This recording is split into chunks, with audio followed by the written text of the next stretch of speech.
हाय दोस्तों, आप लोगों का भक्ति शक्ति चैनल में स्वागत है। आइए आज हम लोग जानते हैं कि सत्य स्वरूप वाले देव मात्र शिव ही हैं। ऐसा क्यों? आइए तो इसके बारे में जानते हैं। जो देव सदा देदीप्यमान हो प्रकाशित होता रहता है, सभी काल और सभी अवस्थाओं में ज्ञान स्वरूप होकर रहता है और सदा आनंद सागर हो रहता है, सदा माया के अतीत होकर रहता है और दूसरी वस्तु के बिना एकांकी होकर अद्वितीय होकर रहता है, उस देव को सत्य स्वरूप कहते हैं। तो फिर इन लक्षणों से युक्त देव कौन है? आइए इसे जानते हैं।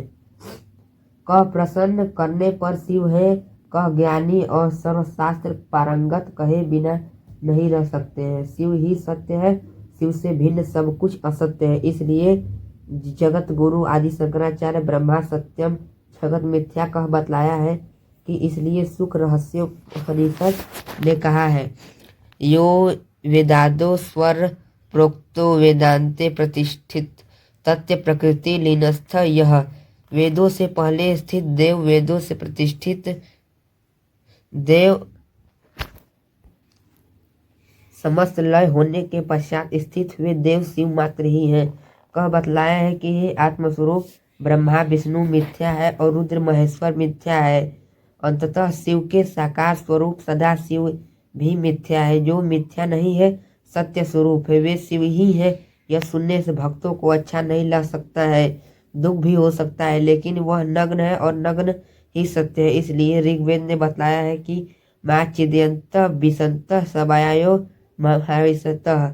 हे मित्र गणों, शिव के बिना अन्य देवों की आराधना मत करो और शिव को भ्रम से अन्य की उपासना करना महापाप है।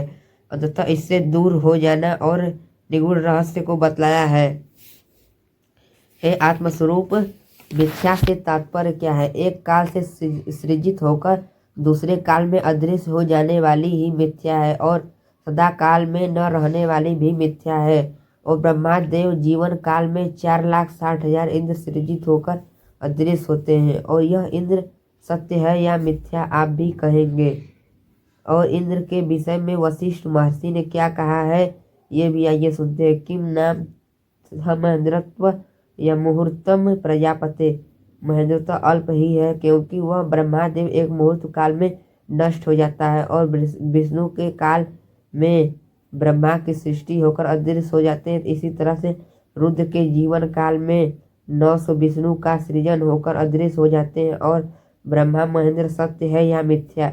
रुद्र और महेंद्र मिथ्या है और आप ही कहेंगे कि अब अंत में सदा शिव शेष बचते हैं। शिव के माया का त्याग करने पर सदा शिव भी अदृश्य हो जाएंगे।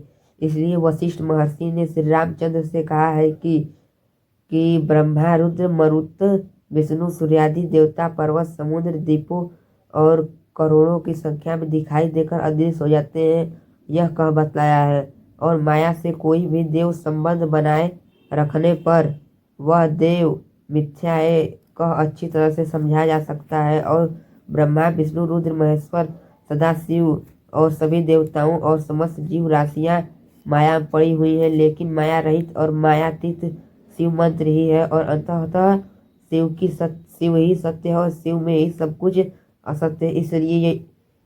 इसलिए इसे यजुर्वेद ने इस तरह बतलाया है कि आत्मज्ञान युक्त महिमा सर्वज्ञ युग शिव के प्रति ही अपने मन और बुद्धि को स्थित करते हैं, और यह अच्छी तरह से बताया है। और इसलिए शिव देवादिदेव हैं और कह आदिदेव पुरुष है कह स्तुति किए गए। इसलिए शिव की अनन्य भक्ति से आराधना करके तर जाओगे। इसलिए शिव की भक्ति करना शुरू कर दो। और आप लोग कमेंट बताइए कि आप लोग किस भगवान की आराधना करते हैं। और यहाँ पर यह वीडियो खत्म होती है दोस्तों, इसके लिए एक लाइक और एक कमेंट कर जाइएगा। नमस्कार।